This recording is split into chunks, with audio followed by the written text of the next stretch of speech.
traes tu Biblia, ábrela en Segunda de Pedro, capítulo 3.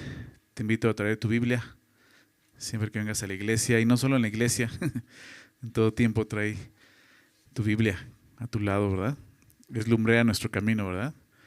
Y como le hemos estudiado aquí en Pedro, tenemos que estar atentos a ella, ¿verdad? Como una antorcha que alumbra en lugar oscuro. Entonces te invito siempre a traer tu Biblia siempre a la mano, ¿ok? Yo sé que ahorita ya es más fácil traerla ahí en el celular, ¿verdad?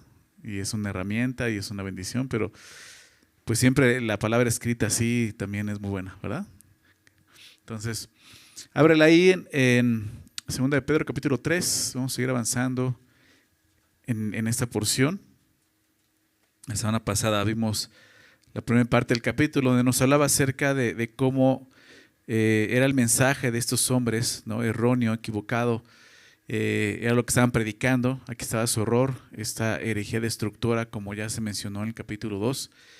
Y vimos esa parte, ¿no? Lo que ellos enseñaban.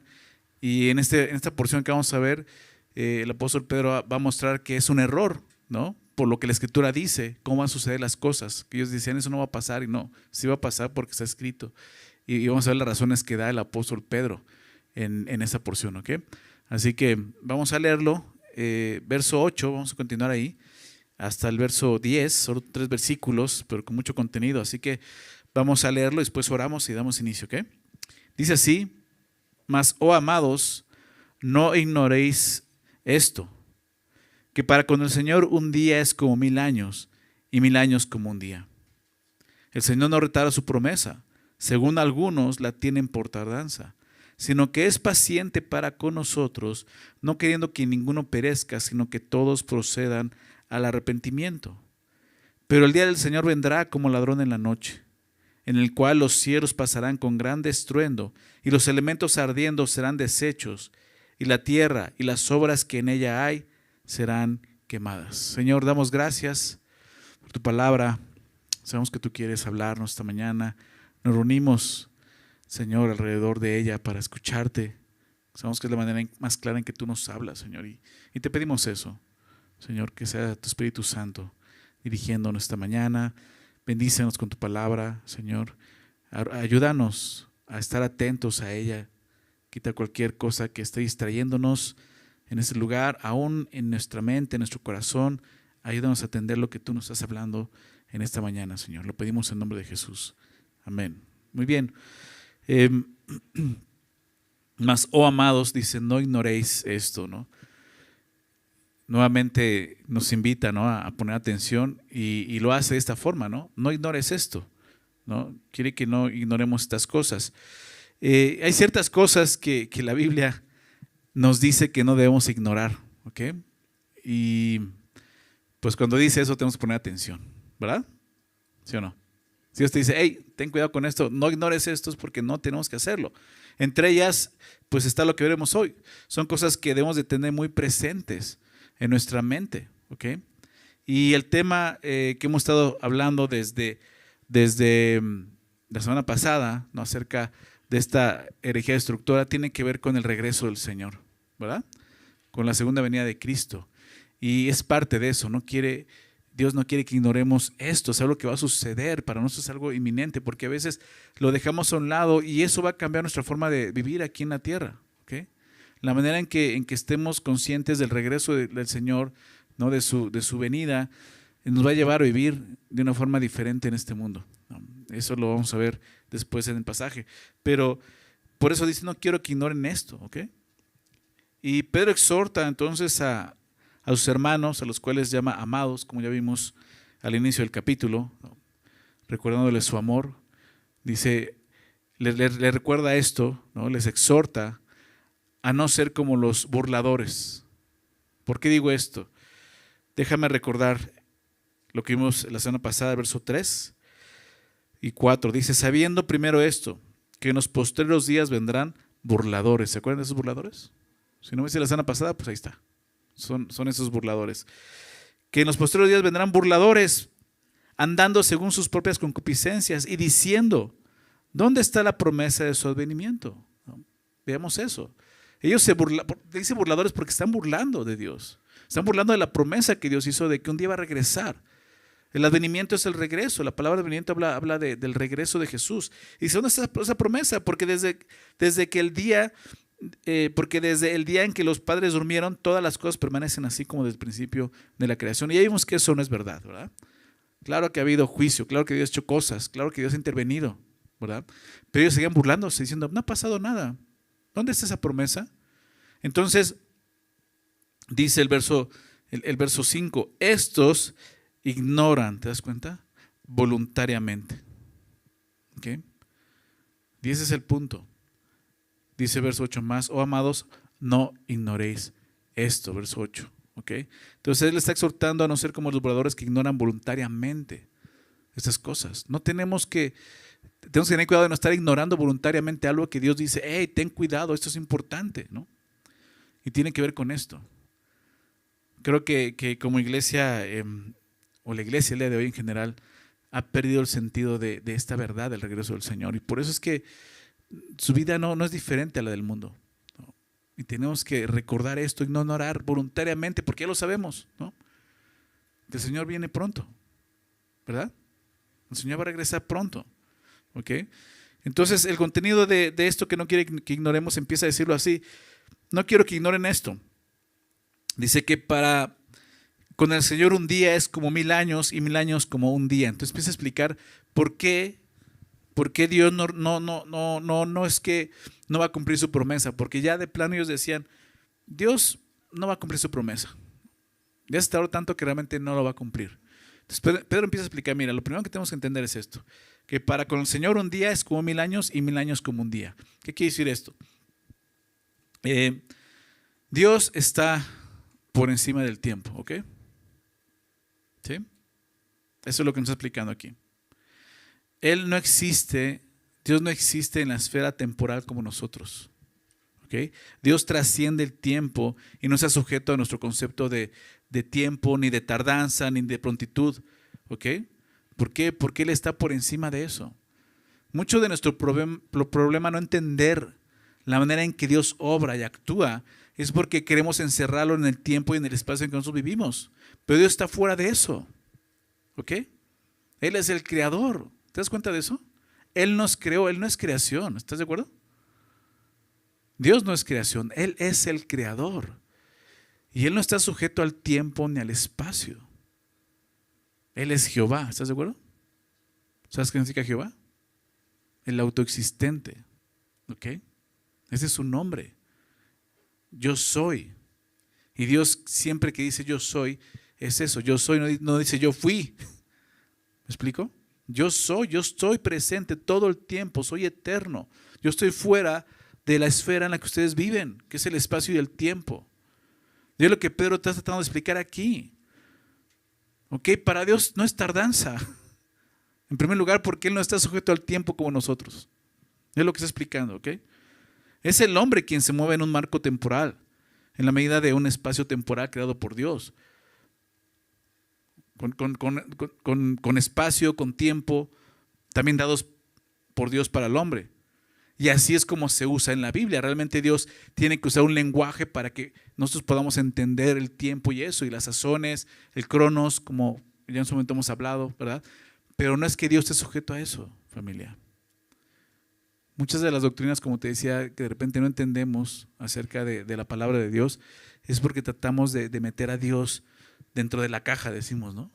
Y Dios está afuera, ¿ok? Él es eterno, recuerda eso. Necesitamos comprender quién es este Dios al que estamos adorando. Digo, no vamos a entender, no vamos a llegar a comprenderlo totalmente, pero ya podemos entender qué significa que Él es el creador y que no se sujeta a esas cosas. Nuestra mente va a estar más tranquila, ¿me explico? En cuanto a doctrinas que quizás no entiendas, ¿ok? Entonces, lo primero que dice es esto, ¿ok? Y la idea de Pedro es tomar esta cita, ¿no? del Salmo 90, verso 4. Salmo 90 habla acerca precisamente de esto, ¿no? Del hombre como es temporal, pero Dios está fuera de eso, ¿no? Y el Salmo 90, verso 4, déjame citarlo, dice así: porque 1000 años delante de tus ojos, es Moisés quien escribe esto. Es Moisés quien escribe este salmo. Dice: 1000 años delante de tus ojos son como el día de ayer que pasó, ¿no? O sea, dando esa perspectiva de Dios. Moisés ya entendiendo a Dios. 1000 años para nosotros, delante de tus ojos son como el día de ayer que pasó, delante de ti es como un solo día que pasó. Como una de las vigilias de la noche, algo muy rápido, momentáneo para ti 1000 años. Para nosotros no, ¿verdad? Pero para Dios que es eterno, que son 1000 años, ¿verdad? No es nada, ¿ok? Tengo un hijo de 4 años, que cumplió 4 años, y a veces está así, ya sabes, ¿no? Le digo, hijo, nada más son 2 minutos. 2 minutos, sí, pero 2 minutos son eternos, me dice. Digo, no, hijo, 2 minutos es rápido, no te preocupes. Cuenta 2 veces 60, no le digo, esos son más o menos para que entienda el tiempo. Pero para él 5 minutos es algo eterno, ¿verdad? Y hace cuenta que es algo muy similar. Para nosotros 1000 años, no, ¿por qué no vamos a vivir 1000 años nosotros en esta tierra? Pero para Dios que es eterno, ¿qué son 1000 años? Como un día, ¿no? Como una vigilia de la noche. Eso es lo que está explicando. La vida del hombre es breve. Es por eso que todo lo que hagamos en este mundo, planes y proyectos, debemos de realizarlos deprisa. ¿Por qué? Porque tenemos poca vida. Cuando somos jóvenes comúnmente no consideramos eso, ¿verdad? Pensamos que tenemos toda la vida por delante, ¿no? Pero ya cuando empiezas a llegar como de los 25, 30, dices, ay, como que ya está pasando el tiempo muy rápido. Entonces ya tienes que hacer cosas rápido y rápido y rápido, ¿no? Y ya la vida no te va a alcanzar. Esa es la realidad de nosotros. Pero Dios es eterno, ¿ok? Por eso no se puede suponer que el paso de mucho tiempo pruebe que Dios no vaya a castigar al hombre impío en su segunda venida. Algo quiero dejar muy claro, ¿no? Y creo que ya con lo que hablamos se entiende, pero quiero dejar muy claro. El apóstol Pedro no dice que un día sean 1000 años, ¿ok? Ni que 1000 años sean un día. Él dice que para con el Señor, no para con nosotros, ¿ok? Para con el Señor, dice un día es como, ¿ok? No dice son, es como, es una palabra que se usa como similitud, ¿verdad? No igualdad.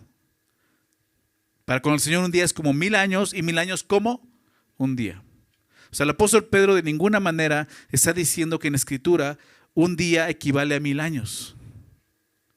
Porque mucha gente saca de contexto eso y lo dice así, para torcer algunas cosas de la Escritura misma. ¿Ok? ¿A qué me refiero? Este pasaje no puede usarse para interpretar que los 6 días de la creación son literalmente 6000 años, como muchos enseñan y dicen. ¿Ok? Y yendo a la creación. Ah, sí, pero para Dios un día son 1000 años. Entonces realmente la creación duró 6000 años. De ninguna manera. Y si estudias bien Génesis 1 te das cuenta que no pudo haber sucedido eso. ¿Ok?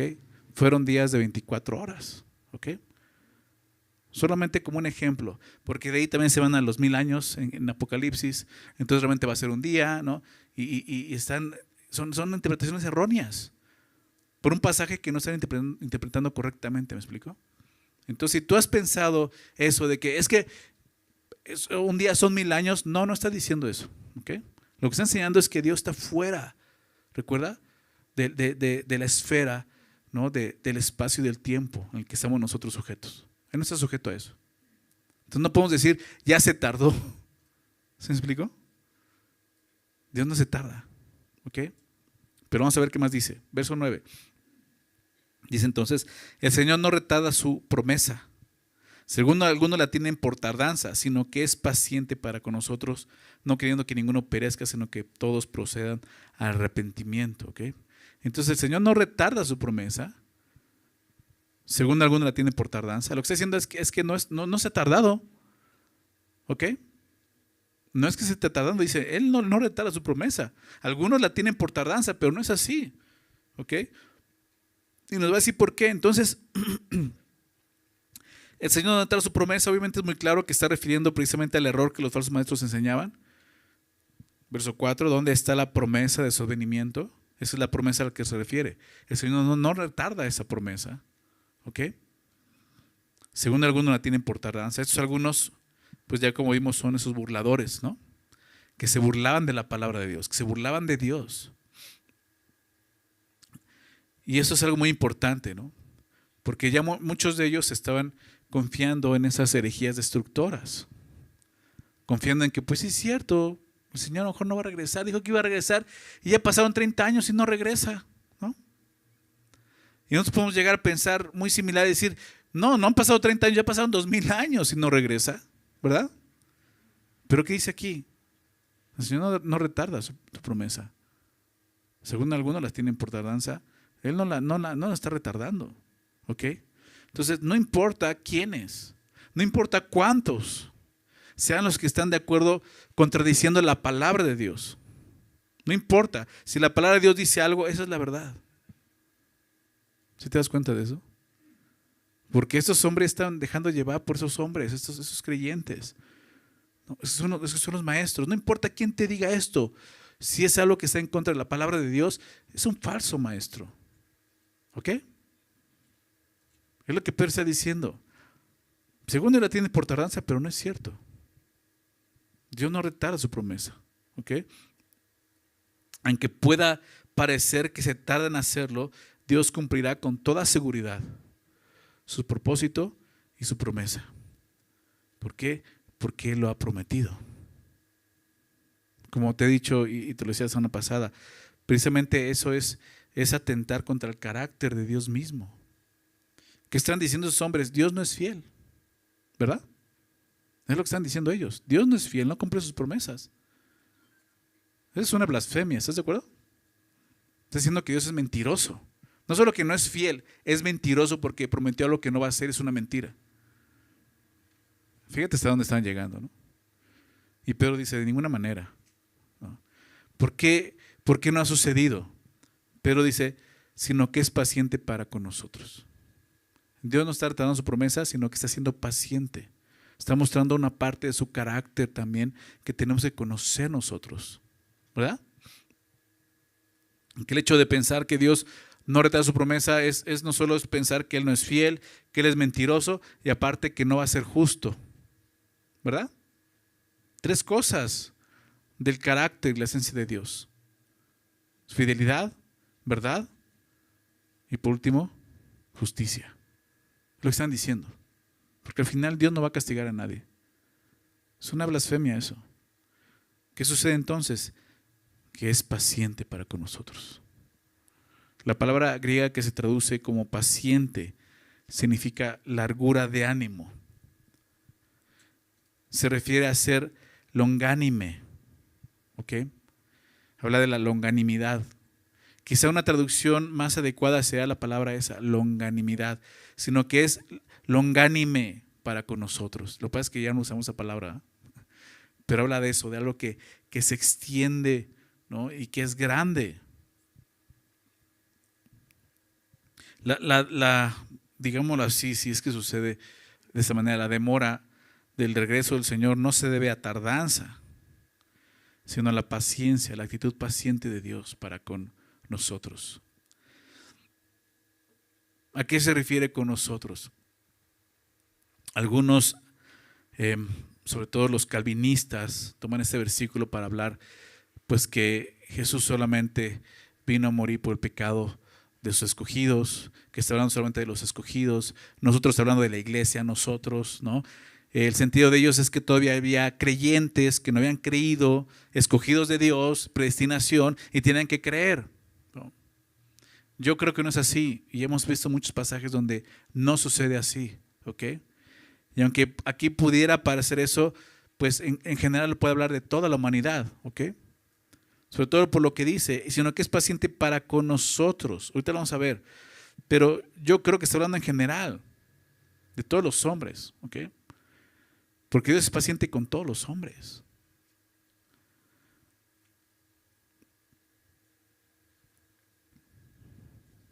Dios entonces está siendo paciente, está mostrando parte de su carácter. Y lo que vemos aquí es que Dios usa al tiempo para servir sus propósitos de gracia. Aún puede demorar un poco, ¿por qué? Porque está mostrando su gracia. Y la razón por la que Dios demora su juicio al final es esto, es su amor y su paciencia, ¿lo ven? Es un Dios lleno de gracia y de amor. Es paciente. No es por otra cosa, ¿verdad? O sea, ¿va a suceder? Sí, lo está diciendo, va a suceder. pero Dios está siendo paciente para con nosotros. ¿Por qué? Porque está mostrando su gracia, su benignidad, su longanimidad. Ahorita lo vamos a ver, recuerda un pasaje que nos habla de eso. Pero lo que Dios quiere es esto, no queriendo que ninguno perezca, ¿verdad? Verso 9, ¿no? No queriendo que ninguno perezca, sino que todos procedan ¿a dónde? Arrepentimiento. Dios no quiere la muerte del impío, ¿sabías? No queriendo que ninguno perezca. El apóstol Pedro no está haciendo referencia, porque dices, a ver, no queriendo que ninguno perezca. Entonces, ¿Dios es todopoderoso? ¿Sí? Pregunto. ¿Sí? ¿Y si Él no quiere que alguien muera, no podría hacerlo? Sí. Entonces, ¿por qué mueren? Ahí es donde choca esto de la predestinación, ¿me explicó? ¿Por qué? Porque Dios, ¿por qué mueren? ¿Por qué? Porque el hombre decide rechazar a Dios, ¿me explicó? Es por eso que el hombre muere. No es porque Dios le escoja para muerte. Porque así es como, ese es el error de tomar la predestinación de esa manera, como que Dios escoge solo a algunos, entonces al otro no los escogió, van a morirse. No, ellos están decidiendo eso, ¿me explico? Es el libre albedrío, es la voluntad humana. Que ellos dicen, no existe eso. Claro que existe, o si no, ¿qué caso tendría poner un árbol en el huerto y decir no comas de él? No tendría sentido, ¿verdad? Se pierde sentido de todo eso. Claro que el hombre tiene una decisión. Dios se revela a la vida del hombre, le presenta a Jesucristo como Salvador y el hombre decide rechazarlo o aceptarlo, ¿verdad? Y aquí vemos eso, claro, no queriendo que ninguno perezca, lo que nos está mostrando es el deseo de Dios. Pedro no está haciendo referencia a un decreto de Dios, sino a su deseo. ¿Ok? ¿Por qué? Porque está dando la oportunidad que el hombre decida. Porque esa es la clave de entender todo el Evangelio, parte de lo que es el Evangelio. Dios es amor, ¿estás de acuerdo? Pero Dios no iba a poder mostrar ese gran amor si no hubiera sido a través del sacrificio de su Hijo Jesucristo. Y el hombre no hubiera respondido a ese gran amor de la única manera como responder si no hubiera ocurrido eso. Dios no pudo haber creado hombres, mujeres como robots que le amaran nada más pues porque te diseñé para amarme, ¿verdad? Pero ¿qué sentido tendría ese amor? No será voluntario, ¿me explico? Es la gracia la que impacta en nuestro corazón y nos lleva al arrepentimiento, humillarnos delante de Dios y reconocer que Él es Dios y amarlo, porque eso es lo que mueve nuestro corazón, ¿no es así? Y eso es lo que Dios quiere. Su deseo es que el hombre no muera, realmente ese es su deseo. ¿Ok? Pedro lo que está haciendo aquí es describiendo el deseo de Dios de que todo hombre se vuelva a Él. Te voy a dar otros versículos muy claros que hablan de esto.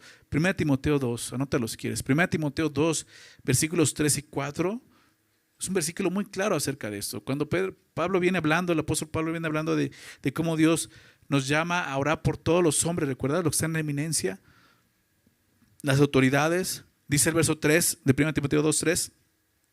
Dice, porque esto es bueno. Orar por todos los hombres es bueno y es agradable delante de Dios, nuestro Salvador, ¿verdad? Dios, nuestro Salvador. Le agrada esto, que oremos por otros. Dice el cual, Dios nuestro Salvador, el cual quiere, ¿te das cuenta nuevamente esto? ¿Qué es lo que Dios desea? ¿Qué es lo que Dios quiere? Que todos los hombres sean salvos y vengan al conocimiento de la verdad. Pero Dios no va a obligar a nadie. Dios va a presentar a su Hijo y el hombre va a tomar una decisión. El deseo de Dios es salvación, por eso envió a su Hijo a morir por nosotros, ¿verdad? Su sacrificio. El Evangelio es Dios llamando al impío al arrepentimiento, a decir, te amo, responde. ¿Sí lo ven? Pero no es obligando a nadie. No es escogiendo, tú sí, tú no, ahí está la fila, a ver, pásale tú sí para acá, a ver, tú ven acá. No. Eso muestra un Dios a cierto punto injusto, ¿no te parece? Claro, todos merecen ir al infierno, todos pecaron, están destituidos de la gloria de Dios. Sí, todos han pecado. Pero no es que Dios se ponga a escoger. Claro, Él sabe, predestinación habla de que Él ya sabe quiénes son. Pero el hombre toma su propia voluntad, una decisión. Es el problema con parte del calvinismo que se enseña, que destruye la gracia de Dios de alguna manera. Y no es así, las dos cosas están muy claras en la Biblia. El hombre tiene que responder al llamado de Dios.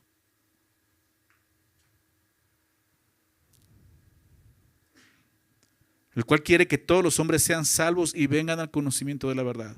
Ezequiel 18:23, fíjate, desde el Antiguo Testamento. ¿Quiero yo la muerte del impío? Le pregunta a Dios, a Israel. ¿Quiero yo la muerte del impío? La pregunta es retórica. Pues no. ¿Quiero yo la muerte del impío? Dice Jehová el Señor. ¿No vivirá si se apartare de sus caminos? ¿Se dan cuenta? Está mostrando su voluntad, su deseo. Más bien el deseo, su voluntad es salvación. Puedes vivir si te apartas de tus malos caminos. Yo quiero salvación y vida para ti. No quiero muerte. Tú decidiste morir, pero te está dando la oportunidad de vivir. Puedes decidir hacerlo. Más adelante, Ezequiel 33, versículo 11. Ezequiel 33, 11 dice: diles, vivo yo, dice Jehová el Señor, que no quiero la muerte del impío. ¿Lo ven? Su deseo. No quiero la muerte del impío, sino qué cosa es lo que Dios quiere: que se vuelva el impío de su camino y que viva. Volveos de vuestros malos caminos. ¿Por qué moriréis, oh casa de Israel? Es el corazón de Dios. ¿Sí se dan cuenta? Y Pedro está haciendo referencia a estos textos. El Señor no retarda su promesa, según algunos la tiene por tardanza, sino que es paciente para con nosotros, no queriendo que ninguno perezca. ¿Ok? ¿De quién cree que está hablando cuando dice que ninguno? Porque ahí es donde dicen, ninguno está hablando de los creyentes que van a creer. No está hablando de eso, ese ninguno está hablando del impío, ¿verdad? No quiere que el impío perezca. En general está hablando de todos. Eso no quiere decir que todos van a ser salvos, ¿no? La salvación universal de todos, no. No es un decreto, recuérdalo. Es un deseo de Dios. ¿Por qué? Por lo mismo, porque Él da la oportunidad al hombre de decidir, que esa decisión sea voluntaria. Si fuera un decreto, se pierde esa intención de Dios de que tú decidas. ¿Ok? Entonces, ese es el corazón de Dios. Dios no quiere que nadie muera. Sin embargo, hombres, mujeres van a morir en su pecado. ¿Por qué? Porque van a rechazar a Jesús, le van a dar la espalda al Salvador. Esa es la realidad. Y Dios lo que va a hacer es permitir eso. Es lo que quieres, es lo que vas a tener. Yo te mostré mi amor.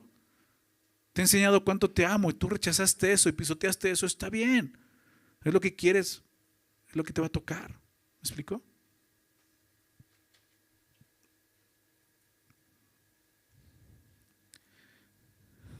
No queriendo que ninguno perezca, sino que todos, te das cuenta, todos procedan ¿a dónde? Dice, al arrepentimiento.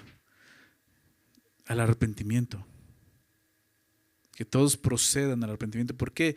Porque solo a través del arrepentimiento es que una persona puede ser salva.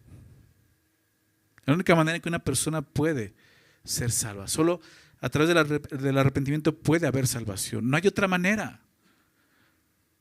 ¿Ok? No hay otra forma. La Biblia lo deja muy claro, no hay manera. No importa si naciste en cuna cristiana, eso no te va a salvar. ¿Ok? No importa si eres de familia cristiana y si tus tatarabuelos, bisabuelos, abuelos, papá fueron pastores, no importa. Eso no te va a salvar. Lo que te va a salvar es esto, proceder al arrepentimiento. La Biblia enseña muy claramente que todos hemos pecado, ¿verdad? Por cuando todos pecaron están destituidos de la gloria de Dios. Todos hemos pecado, todos. Por lo tanto, todos necesitamos proceder al arrepentimiento. ¿Qué significa esto? La palabra arrepentimiento en griego es metanoia. Espero que la conozcas. Metanoia, ¿ok? Que significa cambio de mente. Eso es metanoia, un cambio de mente, un cambio de forma de pensar, cambio de tu forma de pensar, cambia tu parecer, ¿no? Que te va a llevar a un cambio de vida definitivo. Empieza a ver a Dios diferente, empieza a ver tu pecado diferente, te empieza a ver a ti mismo diferente. Ya no te ves como esa buena persona que pensabas que eras. Empieza a darte cuenta que realmente sí, soy un pecador. Estoy mal. Empieza a sentir culpa, ¿verdad? Empiezas a sentir culpa. Te das cuenta que eres culpable y que no eres víctima, como nos encanta sentirnos. Que eres culpable, que eres merecedor de la ira de Dios. Que tú merecías estar en esa cruz llevando el pecado, la paga el pecado. Ahí es donde empieza el arrepentimiento. Darte cuenta, Señor, soy un pecador, perdóname.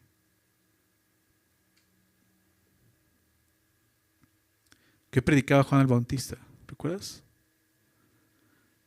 Dice Marcos, el bautismo de arrepentimiento para perdón de pecados. Es el bautismo que transforma, es el bautismo que salva. No es ir y echarte un clavado al agua. Ese es un testimonio de algo que ya pasó. El bautismo que salva es ser sumergido en arrepentimiento. Que el arrepentimiento sea tan fuerte que no te quede otra cosa más que doblar tus rodillas y llorar y clamar por salvación. Señor, perdóname. Soy un vil pecador, he ofendido tu santo nombre. No importa cómo el mundo vea lo que he hecho, que todos lo hagan, no importa. Yo blasfemé contra ti, he pecado contra ti. Es necesario eso. Es lo que Dios quiere, que todos procedan al arrepentimiento. Es necesario que todos, solo los creyentes verdaderos han pasado por ahí, han llorado por su pecado delante de Dios, han clamado por salvación, han reconocido su pecado. Si no lo has hecho, pídele a Dios eso. Pídele que te regale ese don de ser sumergido en arrepentimiento y decir, Señor, perdóname, y llorar y decir, ¿cómo he sido capaz de ofenderte de esta manera? Estamos hablando de salvación, ¿no? Estamos hablando de lo que Dios desea en tu vida. No quiere que te mueras eternamente. Porque podemos pensar, Pedro ha hablado de juicio, ¿verdad? Ha hablado muchas veces del juicio, hablando de estos hombres. Les espera algo terrible a ellos. Prisiones de eterna oscuridad, ¿recuerdas? Cosas terribles, les espera eso. Cualquiera diría, no, entonces Dios es, híjole, no, está esperando a ver en qué momento, ahí les va. No, es siendo paciente porque quiere, aunque esos hombres, te lo he dicho, se arrepientan. ¿Te das cuenta? Porque Dios está esperando eso. Porque Dios ama al peor y más vil de los pecadores. Dios lo ama porque dio a su Hijo por él en la cruz. No solamente por los que iban a creer, por todos. Y eso es gracia. Y Dios quiere que respondamos a eso. De eso se trata el Evangelio. Es el llamado de Dios. Jesús dijo, ¿no? Hablando de ser levantado en la cruz, dice, tengo que ser levantado y voy a traer a todos a mí. La idea es atraer al hombre, ver a Cristo y ver que Él está pagando el precio de tu pecado. Es decir, Señor, ¿por qué hiciste eso? Señor, perdóname. Y verlo como el Salvador que es. Y eso es lo que Dios quiere. Que todos procedan al arrepentimiento. ¿Ok? Un cambio de mente. ¿Cómo comenzó Jesús su ministerio? ¿Sabes cómo comenzó Jesús su ministerio? Después de haber sido bautizado en el Jordán por Juan Bautista, después de haber sido llevado al desierto, después de 40 días de ayuno, recuerda, ser tentado por Satanás. Después de eso comienza su evangelio. ¿Sabes cómo comenzó? Dice Marcos 1:15, diciendo esto, el tiempo se ha cumplido y el reino de Dios se ha acercado. Aquí estoy, el Mesías. ¿Sabes qué dijo a continuación? Arrepentíos y creed en el Evangelio. Así comenzó. Ni siquiera sanando, haciendo milagros. Comenzó diciendo esto: arrepiéntanse y crean en el Evangelio. Dios quiere esto. Arrepentimiento. Solo un verdadero creyente en Jesucristo sabe lo que es el arrepentimiento. ¿Has leído el Salmo 51?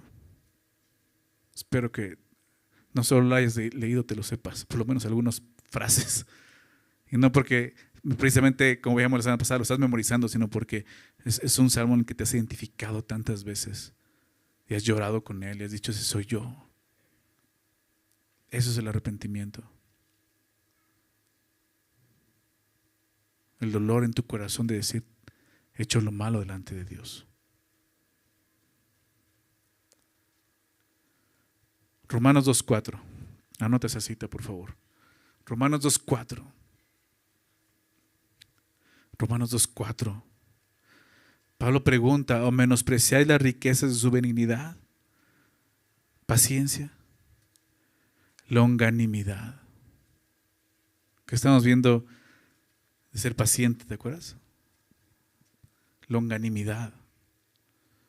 Dios no retrasa su promesa, según alguno tiene por tardanza, sino que es paciente para con nosotros. Y Pablo dice: estás menospreciando la riqueza de su benignidad, paciencia, longanimidad. ¿Y cómo? ¿Cómo podemos estar despreciando eso? Ignorando esto, que su benignidad te guía al arrepentimiento. Ahí está la clave.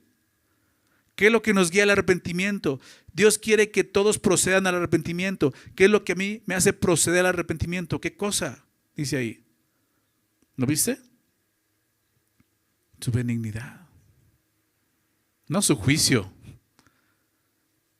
Muchos judíos en el bautismo de Juan el Bautista iban a bautizarse, ¿verdad? Ahí iban. ¿Y qué dijo Juan? Generación de víboras. ¿Recuerdas? ¿Quién les enseñó a huir de la ira venidera? ¿Qué está diciendo Juan? Ustedes vienen a bautizarse por si las dudas, ¿no? Soy judío, pero mira, vamos a hacer, porque qué tal si, mira, el budismo, vamos a darle también ahí, y también esto, y vamos a dar por si las dudas. No vaya a ser que si sea cierto y me vaya al infierno. ¿Quién te enseñó a ir de? O sea, esa no es la motivación correcta para buscar al Señor. Eso no te va a guiar al arrepentimiento, las consecuencias de tu pecado. Lo que nos guía al arrepentimiento, ¿qué cosa es? Es su paciencia, su longanimidad, su gracia, su bondad. Ver que Él murió en la cruz por mí, ¿me explico? Eso es lo que a mí me movió a arrepentirme. Yo conocí el Evangelio desde niño, yo crecí católico. Se los he dicho otras veces. La primera vez que alguien vino y me predicó el Evangelio, yo dije: pues yo soy cristiano entonces, porque entonces lo creo. Pero nadie me dijo: eres un pecador. Yo no entendía el Evangelio, y quizás tú también estás en la misma situación.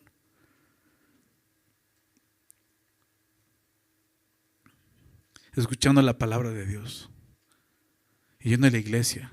Sinceramente, yo iba sin entender, pero estaba escuchando. Y la fe viene por el oír. ¿Y el oír qué cosa? La palabra. Y Dios empezó a impactarme y a entender.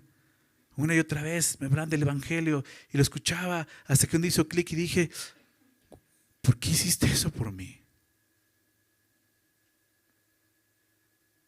Tú eres santo. Yo soy una porquería.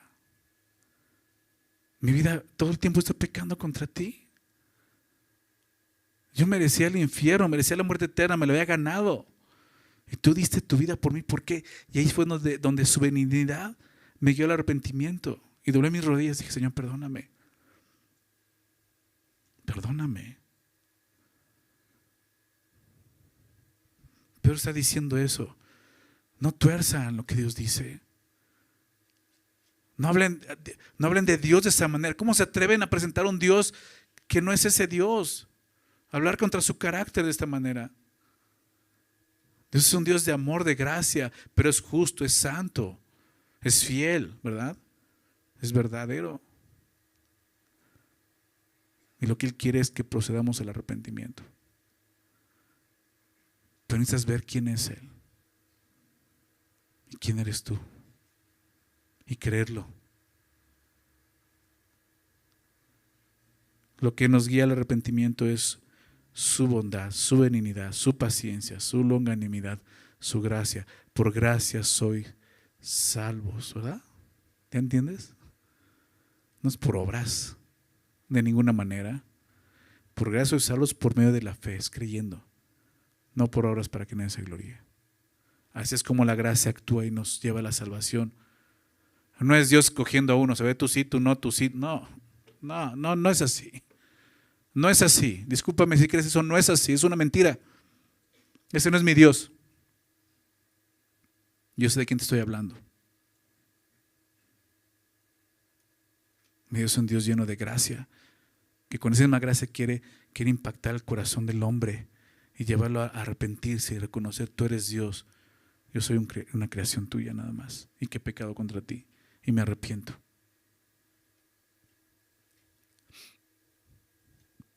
Vamos a continuar, verso 10. Entonces, ya explicó algunas razones. O sea, no, espérame, Dios no está sujeto al tiempo, no piense de esa manera. Dios no retarda su promesa.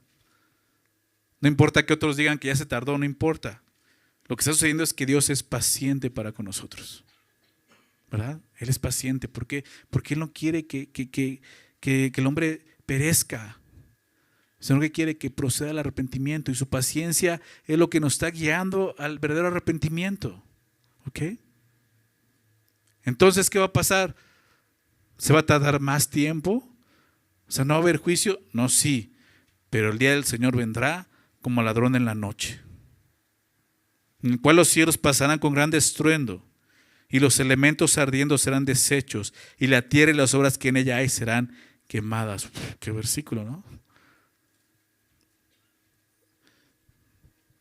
Es el Espíritu Santo, ¿lo ves? Hablando. Es el Espíritu Santo diciéndonos: Dios te ama, ve la gracia de Dios. ¿Por qué? Porque también va a haber un juicio. O sea, Dios lo va a hacer. ¿Ok? Nuestra promesa, la promesa que Dios nos hizo es que un día vamos a estar con Él. Sabemos que ese regreso para los creyentes es estar con el Señor, pero para los incrédulos es esto. Es lo que le espera a estos hombres diciendo: no va a pasar. Sí, ¿por qué? Porque ellos negaban esta promesa. Te quiero recordar eso, no lo dije al principio. ¿Por qué? Porque negar la promesa es decir: Dios no va a tener juicio al impío, entonces sigue viviendo como un impío, no importa. Así vivían ellos, en su codicia, en su adulterio, ¿recuerdas? Los falsos maestros viven en pecado y no les importa eso. Nunca te van a hablar de eso. Siempre te van a hablar de las concupiscencias, como ya vimos. Entonces para ellos serán: no va a venir. Oye, pero es que nos enseñaron que Jesús va a venir y va a traer, juicio al hombre pecador impío. Yo no puedo vivir en pecado, así como tú vives. No, eso es mentira, no te preocupes, no va a venir. Ya se tardó. ¿Me explico? Pero dice: hey, tengan cuidado. Tengan cuidado. El día del Señor vendrá como ladrón en la noche. El día del Señor es un término que apunta al juicio final de Dios para destruir precisamente al mundo impío. Así está revelado en las Escrituras, sobre todo en el Antiguo Testamento. Los profetas del Antiguo Testamento vieron el día del Señor como tinieblas, como condenación. Un día en el que el Señor actuaría con juicio para destruir a sus enemigos. Un día en el que Dios actuaría para reivindicar su nombre y revelar su gloria. Un día en que Dios actuaría para establecer su reino y destruir el mundo impío. Te voy a dar algunas citas acerca de esto. Isaías, fíjate, el profeta Isaías, capítulo 13. Y hay muchísimas más citas, pero solo escogí estas para que puedas ver la descripción de lo que la Biblia enseña acerca de este día. Isaías 13, versículos 9 al 11. Dice así: he aquí, el día de Jehová viene. A veces se mencionaba, significaba como el día del Señor, el día de Jehová, ¿no? El día terrible, pero he aquí el día de Jehová viene. Interesante, el día de Jehová es una referencia, como Pedro dice, el día del Señor. Porque Jehová es el Señor, ¿verdad? ¿Estás de acuerdo? ¿Y Cristo quién es? El Señor. Entonces, ¿Jesús es Jehová? Ok, estamos de acuerdo. He aquí el día de Jehová viene. Terrible y de indignación y ardor de ira. Es el día que dice: te va a venir como la hora de la noche. No creas que no va a suceder. Va a suceder. ¿Ok? Va a venir. Un día terrible de indignación, de ardor de ira. ¿Por qué? Porque el hecho de que Dios sea paciente, lleno de gracia, no quiere decir que sea injusto. La ira, dice ahí también Romanos 2, dice, atesoras ira para el día de la ira y el justo juicio de Dios. Claro. Esa palabra longanimidad está hablando de que Dios está extendiendo, pero se está llenando también su vaso de ira. La copa de la ira de Dios va a ser derramada. Fue derramada en la cruz por nosotros. ¿Estás de acuerdo? Y va a ser derramada una vez más por aquellos que no se arrepientan. Dice, de indignación y ardor de ira, para convertir la tierra en soledad. Para convertir, ¿qué cosa? Esta tierra, ¿te das cuenta? En soledad. Esto es profecía, ¿ok? Escatología. Esto es lo que la Biblia habla de que va a suceder. O sea, este mundo no lo vamos a salvar, ¿ok? Y lo estamos viendo, lo estamos perdiendo. No quise que entonces no trates de que el mundo sea mejor. O sea, lo que estoy diciendo es que no creas que de repente el mundo lo vamos a mejorar nosotros. No va a ocurrir. No quise decir que nosotros hablando de Jesús, un día el mundo va a ser diferente. No va a ocurrir. Es todo lo contrario, va a ir peor cada vez. Al grado de que va a llegar el último gentil que se va a convertir a Cristo. Y el Señor vendrá. Espero que sepas de lo que estoy hablando. Ya no va a haber más personas que van a creer en Jesús. Solo el último. Estamos llegando a esos tiempos, ¿te das cuenta? Y ese último puede ser tu vecino, puede ser tu primo al cual no le hablas.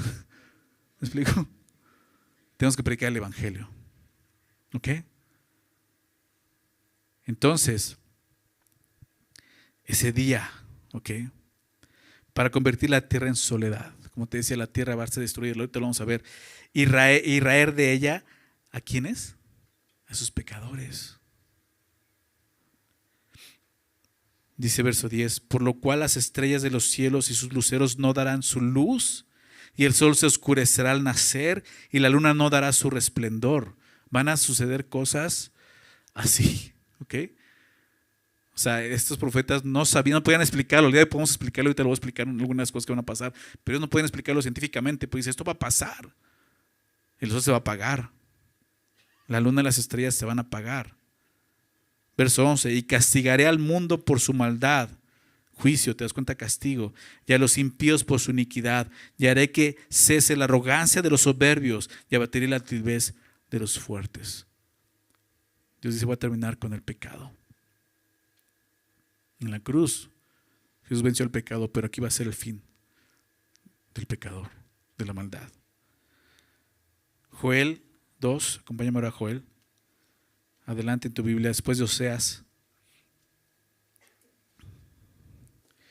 ¿Y dónde está Oseas? Dices, ¿no? Por ahí adelantito. Está en esa sección de los profetas menores específicamente. Joel 2, versículo 1 y 2, dice, tocad trompeta en Sión y dad alarma en mi santo monte. Tiemblen todos los moradores de la tierra porque viene el día de Jehová, porque está cercano. Así se presentaba el día de Jehová, el día del Señor en el Antiguo Testamento. Está cercano. Día de tinieblas y de oscuridad, día de nube y de sombra. Así va a ser ese día, terrible, de tinieblas como vemos. Más adelante en el capítulo 2, pero en el versículo 30, al final casi de este pasaje de Joel 2, dice, y daré prodigios en el cielo, y en la tierra sangre y fuego, y columnas de humo. El sol se convertirá en tinieblas y la luna en sangre, antes que venga el día grande y espantoso de Jehová. Y todo aquel que invocar el nombre de Jehová será, ¿qué cosa? Salvo. Todavía habrá un tiempo para salvación. Cuando esas cosas empiezan a ocurrir, el hombre verá esas cosas y todavía puede decir, Señor, perdóname. Y va a ser salvo. Dice, va a comenzar así. Todo aquel que invocar el nombre de Jehová será salvo, porque en el monte de Sión y en Jerusalén habrá salvación, como ha dicho Jehová, entre el remanente del cual él habrá llamado. Todavía tú recuerdas, ese día va a ser el comienzo de esa última semana de Daniel, que es la gran tribulación. Bueno, la tribulación, el periodo de gran tribulación, donde todavía habrá oportunidad, sobre todo para esos judíos, ¿verdad?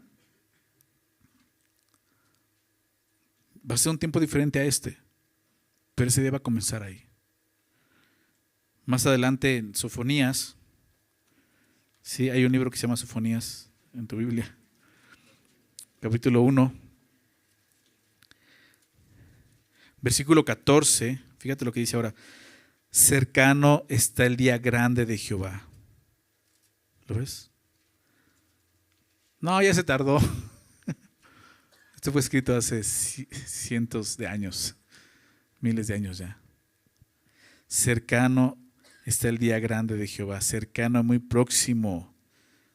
Es amarga la voz del día de Jehová. Gritará allí el valiente. El valiente, aquel que diga, yo puedo con Dios. Yo le voy a demostrar que yo puedo. Es el valiente. Y no estoy hablando del valiente ese que sale en la lotería, ¿no? El valiente, así, ¿no? No, estoy hablando del valiente de esas señoras grandes que dicen, yo hago cosas buenas delante de Dios. ¿No? Yo soy buena persona. Yo sé que hice cosas malas, pero también hice cosas buenas delante de Dios. Eso es el valiente que dice, yo puedo solo con Dios. No vas a poder. ¿Te das cuenta? No es por obras, tú no puedes. Tú no puedes enfrentar a este Dios airado. De ninguna manera. Este Dios está fuera, recuerda, de la esfera del tiempo, del espacio. No es como tú y como yo. No estamos hablando ni siquiera de Satanás, que es un ser creado. ¿Verdad? Tienes que entender quién es este Dios.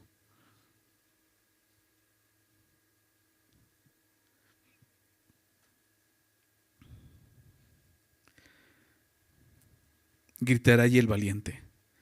Día de ira aquel día. Día en angustia y de aprieto. ¿Cuántos no se van a encontrar en aprietos? ¿Verdad? Y de aprieto. Día de alboroto y de asolamiento, día de tiniebla y de oscuridad, día de nublado y de entenebrecimiento, día de trompeta y de algaraza sobre las ciudades fortificadas y sobre las altas torres.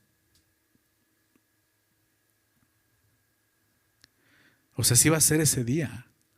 Terrible, tormentoso. Y Pedro dice, entonces regresando a Pedro, pero el día del Señor vendrá como ladrón en la noche. No crean que no va a pasar, está escrito. Está escrito. No va a pasar. Ya pasaron 30 años y no viene Jesús. Está escrito. ¿Y está escrito qué crees? Va a pasar. ¿No? Vendrá como ladrón en la noche. La frase como ladrón en la noche da a entender que ese día vendrá súbitamente, ¿verdad? Sin anunciarse. Así es, un ladrón en la noche no te va a avisar, ¿verdad? Oye, tal día voy a tu casa a robar. Entonces, si quieres, vete para que no tengamos problemas, ¿no? O si quieres quedarte, nada más no hagas ruido, duérmete, ¿no? O sea, no te avisa, así es, así va a ser. Como el ladrón en la noche. El día del Señor llegará de forma sorpresiva, repentina, inesperada, repentina. Para aquellos que no lo están esperando, así va a ser, repentino. Sí pasó, pues sí, te lo dijeron muchas veces. Y va a ser desastroso para los que no estén preparados. Jesús habló de esto, ¿verdad? Se parábola de las 10 vírgenes, ¿recuerdas? No estaban listas, su aceite no estaba en la lámpara. Quisieron salir y ya cuando regresaron ya se cerró la puerta, ya fue. ¿Estás listo? ¿Estás preparado para ese día? ¿Estás esperando a Jesús o qué estás esperando? ¿Qué estás esperando? ¿No está tu esperanza? Que te den ese ascenso en el trabajo, que te gradúes. Nosotros como creyentes estamos esperando ese día, debemos vivir cada día así esperando, estar preparados, que se escuche la voz del Señor y ahí estemos presentes. Aquí estoy, Señor. Ese día será así, repentino. Pablo escribió a los tesalonicenses, 1 Tesalonicenses 5, verso 2, porque vosotros sabéis perfectamente, es algo que tenemos que saber perfectamente nosotros, y no ignorar estas cosas. ¿Recuerdas cómo dijo Pedro? Saber perfectamente esas cosas. El día del Señor vendrá así como al ladrón en la noche, así, repentinamente, sin avisar, súbitamente, sin anunciarse, sorpresivamente, inesperadamente. Tenemos que mantenernos preparados hasta que ese día llegue. Jesús habló de esto, claro. Mateo 24, versículos, déjame leer esto, 42 al 15, dice así.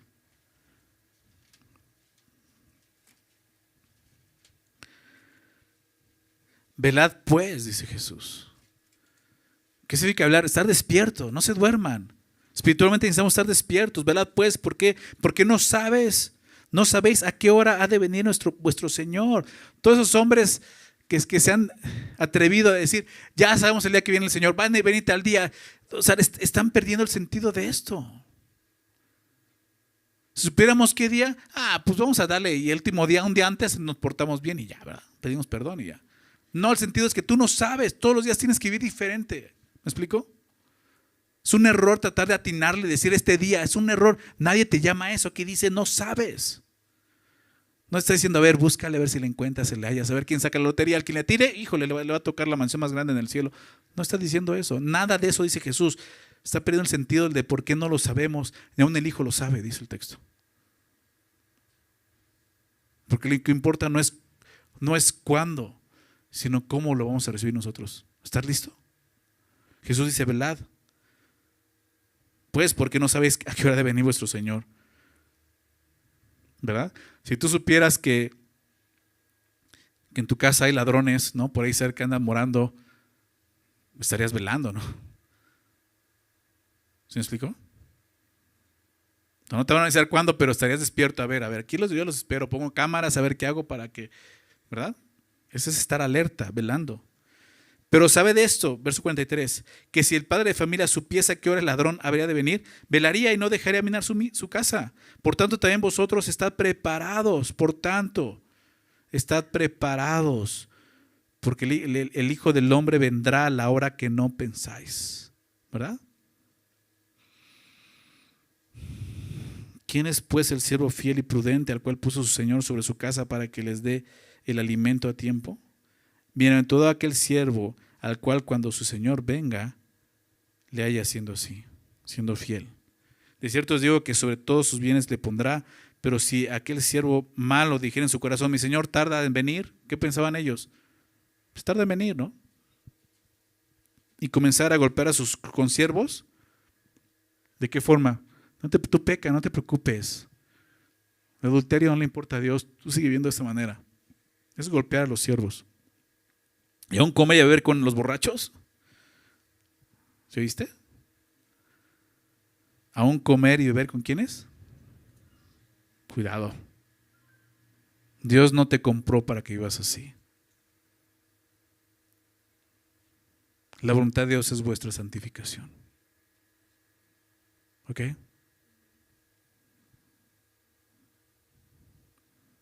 Dice, y comenzar a hacer esto, vendrá el Señor de aquel siervo en el día que éste no espera. Así va a ser.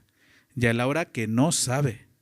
Y lo castigará duramente y pondrá su parte con los hipócritas. Allí será el lloro y el crujir de dientes. ¿Ok? Vendrá como ladrón en la noche. Regresando a Pedro, entonces, empieza a explicar cómo va a ser. Aquí viene lo bueno.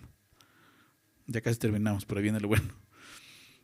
Dice, en ese día, en el cual los cielos pasarán con gran estruendo, ya lo vimos en los profetas, con gran estruendo los elementos ardiendo serán deshechos y la tierra y las obras que en ella hay serán quemadas. En el cual los cielos pasarán con gran estruendo. ¿Qué quiere decir esto? Pedro no era científico, ¿ok? Y la ciencia en ese momento no estaba nada avanzada, ¿ok? Es una profecía, es el Espíritu Santo explicando lo que va a suceder. De alguna manera va a pasar esto. Ya vimos que Dios va a traer juicio ya no con agua, lo prometió, el arcoíris, esa promesa. Pero sí con ¿qué? Con fuego. Los cielos pasarán con gran estruendo. ¿Ok? Los cielos en ese texto se refiere al universo físico. No es el tercer cielo donde Dios mora, no es ese lugar. Es todo el universo, todo lo creado. El gran estruendo se refiere a un ruido repentino provocado por un movimiento rápido. Ese es el sentido de ese ruido. El gran estruendo. Así será el ruido ensordecedor que producirá la destrucción de los elementos. Esto va a ser terrible, ¿se dan cuenta? Dios realmente incinerará el universo entero. Va a prenderle fuego. Y seguramente a través de una reacción atómica en cadena que va a desintegrar toda la materia como la conocemos en la actualidad. ¿Puede pasar esto? Claro que sí. ¿La ciencia lo acepta? Sí. ¿Sabías eso? Porque eso se va a quemar y se va a destruir. Aquí lo está diciendo. Pues te decía, la tierra no va a mejorar. ¿Ok? No quiere decir que no cuides, ¿no? Entonces, vamos a destruirla, ¿no? Vamos a apresurar esto, ¿no? ¿Ok? Entendemos la creación, lo que Dios hizo. La creación gime por nuestro pecado. Pero no creas que Greenpeace va a salvar el mundo. ¿Ok? No va a pasar eso. Eso no se va a detener porque hay pecado en nosotros. La única forma de detener eso va a ser destruyendo una vez por todas todo. ¿Ok? Ve lo que dice Juan, Apocalipsis 21, verso 1. Después de todo esto, Apocalipsis 21, 1. Vi un cielo, ¿qué cosa? Vi un cielo nuevo y una tierra nueva. Porque el primer cielo y la primera tierra, ¿qué cosa? Pasaron y el mar ya no existía más. Pasaron es que ya dejaron, y así lo va a decir ahorita, así pasarán, van a dejar de existir en ese sentido. ¿Ok? Los cielos pasarán con gran estruendo y los elementos ardiendo serán deshechos.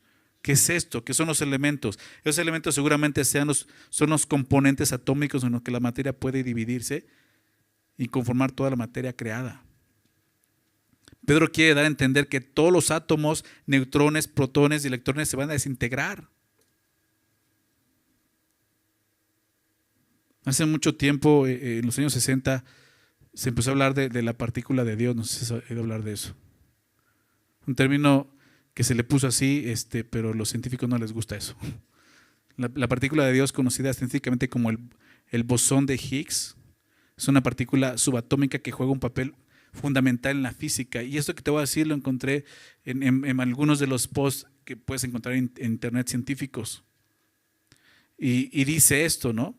Su existencia fue propuesta en la década de 1960, pero no fue hasta el 2012 cuando fue confirmada en el gran colisionador de hadrones, una máquina impotente que se creó para poder ver esa partícula, ¿no? Como vemos. Esta partícula, dice la ciencia, es esencial porque su campo asociado, ¿no? El campo de Higgs, otorga masa a otras partículas fundamentales. Sin esta partícula, las demás partículas no tendrían masa y no se comportarían de la manera en que lo hacen en nuestro universo.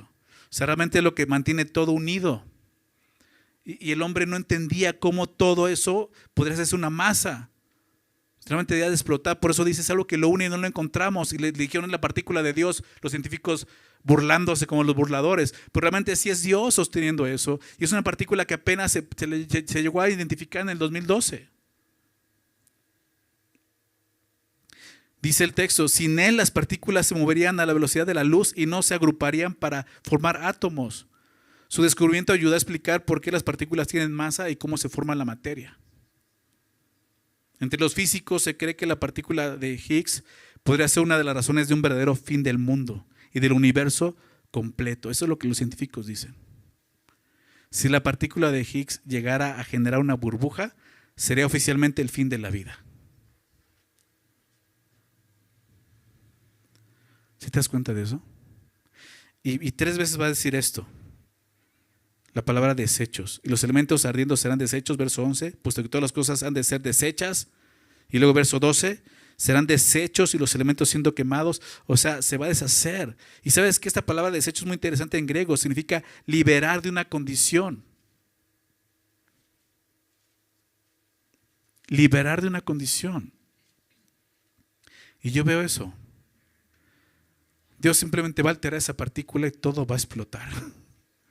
Y va a liberarlo. ¿Me explico?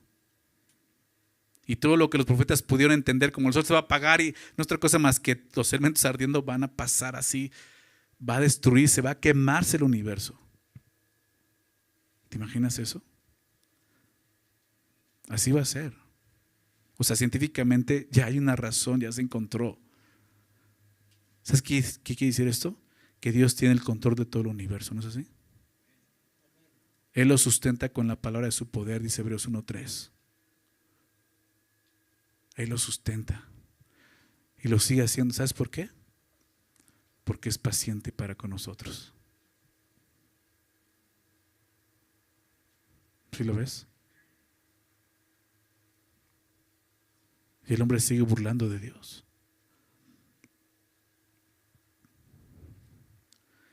Apocalipsis 4:11, la adoración al Cordero, ahí en Apocalipsis, uno de los cánticos dicen esto: Señor, digno eres de recibir la gloria y la honra y el poder, porque tú creaste todas las cosas y por tu voluntad existen. O sea, ni siquiera es por la partícula, es porque Dios permite la existencia de las cosas. ¿Se dan cuenta? Lo que Pedro está diciendo es, lo escribió hace 2000 años y apenas los científicos empiezan a descubrirlo, ¿verdad? Pero el Espíritu Santo está diciendo, así va a suceder. Fue increíble en ese momento que un diluvio,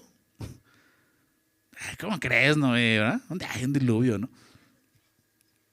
Lo demostró, ¿no? Lo hizo. Quedaron solo 8 personas vivas en la tierra. En esto no va a quedar nadie.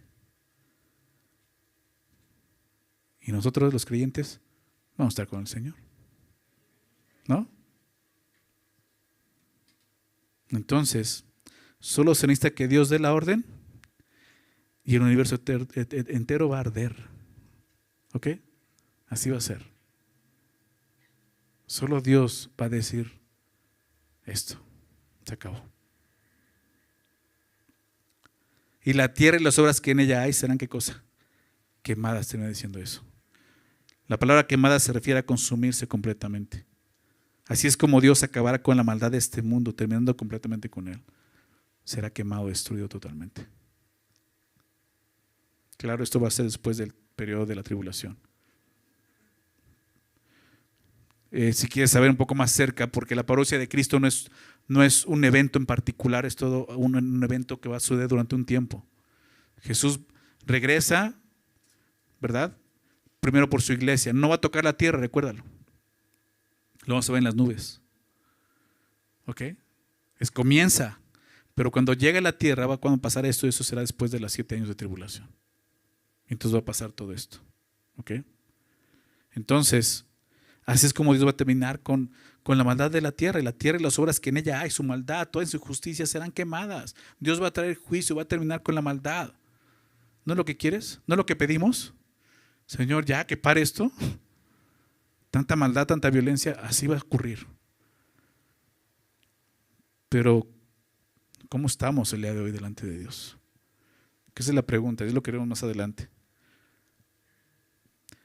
Nosotros dice, solo quiero adelantarme un poquito. Lo vamos a ver más adelante, pero verso 13 dice, pero nosotros esperamos según sus promesas cielos nuevos y tierra nueva en los cuales mora la justicia. Así que no te espantes, si has creído en Jesús, eso no es para ti. Nosotros esperamos esto, ¿verdad? El juicio es para el hombre impío.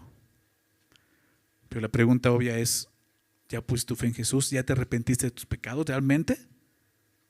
¿Has visto a Jesús como Señor y Salvador? ¿O sigues esperando? No, todavía falta un poquito más, ¿no? No, todavía, aún me siento un poco sucio, deja que me limpie un poco. No te vas a limpiar tú, Dios tiene que limpiarte, ¿ok? No es así, no funciona así. Tienes que venir como eres y dejar que Dios te limpie y te santifique, porque no lo vas a hacer. No puedes lavarte a ti mismo. Salmo 51, lave más y más de mi maldad. Límpiame tú, hazlo tú. Lávame, límpiame, no yo. ¿Verdad? Si es tu caso, yo te animo el día de hoy. Si escuchas hoy su voz, no endurezcas tu corazón. Arrepiéntete, cree en Jesucristo para salvación. Entrégale tu vida, reconoce tu maldad, tu pecado. Pídele perdón y sé salvo. Cree en Jesús. Aún hay tiempo y oportunidad. No sabemos cuándo ocurra esto, como a la hora de la noche, y puede ser hoy. ¿Sabías? Y puede ser hoy.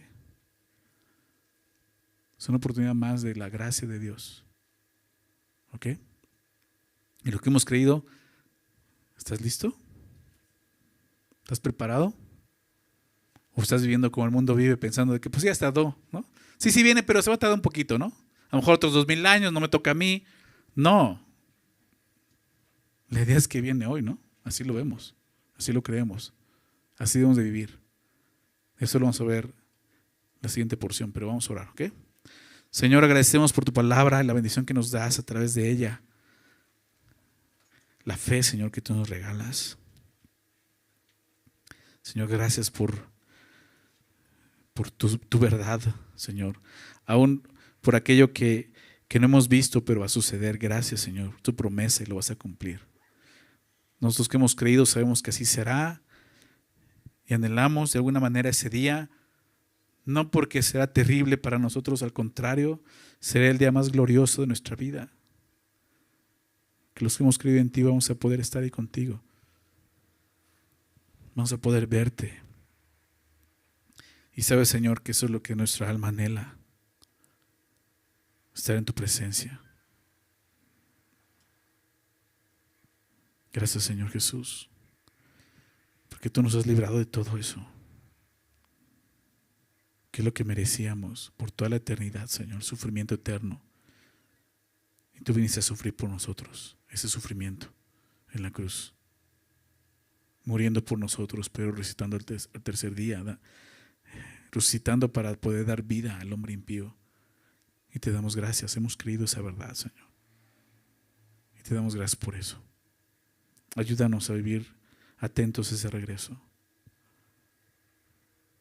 Ayúdanos a vivir compartiendo tu evangelio a todos, Señor, a todos, porque tú viniste a morir por todos. Y no es porque al final todos van a querer, sino, Señor, todos merecen escuchar tu evangelio y necesitan escuchar tu evangelio, Señor.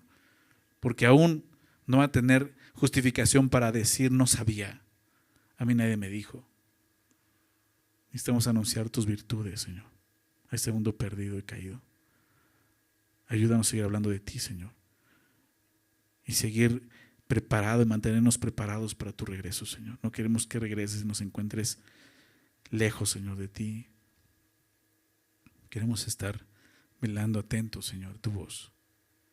Gracias, Padre, porque eres fiel, eres bueno, Señor.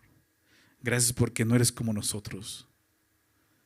Gracias, Señor, porque eres justo, pero también eres un Dios de misericordia y de gracia, y así lo mostraste en nuestra vida, y así hemos creído, y nos has llevado al arrepentimiento, nos has transformado, has producido cosas en nuestra vida que nunca sucedieron ni podrían suceder, Señor, si no fuera por tu gracia.